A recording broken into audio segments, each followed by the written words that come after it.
বান্দরবনত উগ্র ভুয়া মেদররা আটক গজ্জি গোয়েন্দা পুলিশ আটককৃত ব্যক্তির নাম হল সালাউদ্দিন। বৃহস্পতিবার রাতে শহর শেরেবাংলা নগর এলাকাতুন ইবেরে আটক করা হয়। তার বাড়ি হল কক্সবাজার জেলার উকিয়া উপজেলার খাদিপাড়ার। পুলিশে হই দেয় বৃহস্পতিবার সন্ধ্যায় মেদর পরিচয় দিয়ে শহরত বাস স্ট্যান্ড আর্মি ফারাসের বিভিন্ন এলাকাত লোকজনের ভয়ভীতি দেখায় সুবিধা আদায় করিবার চেষ্টা করছি। পরে এলাকাবাসী ওরা চ্যালেঞ্জ করছি এবং পুলিশের খবর দিয়ে সালাউদ্দিনেরা আটক করে থানাত লই আসি।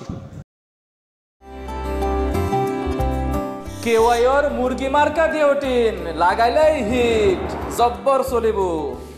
বান্দরবান সদরত ৫ নম্বর ওয়ার্ডত জঙ্গিবাদ ও সন্ত্রাস বিরোধী সমাবেশ এবং আলোচনা সভা অনুষ্ঠিত হয়ে বিকালে বান্দরবান সরকারি বালিকা উচ্চ বিদ্যালয়ের হল রুমত ৫ নম্বর ওয়ার্ডের কাউন্সিলর তুই সিং প্রু লুবুর সভাপতিত্বে এই আলোচনা সভা অনুষ্ঠিত হয়। এই সময় অনুষ্ঠানের প্রধান অতিথি হিসেবে উপস্থিত আছেন বান্দরবান জেলা প্রশাসক দিলীপ কুমার বণিক সহ আরও অনেকেই।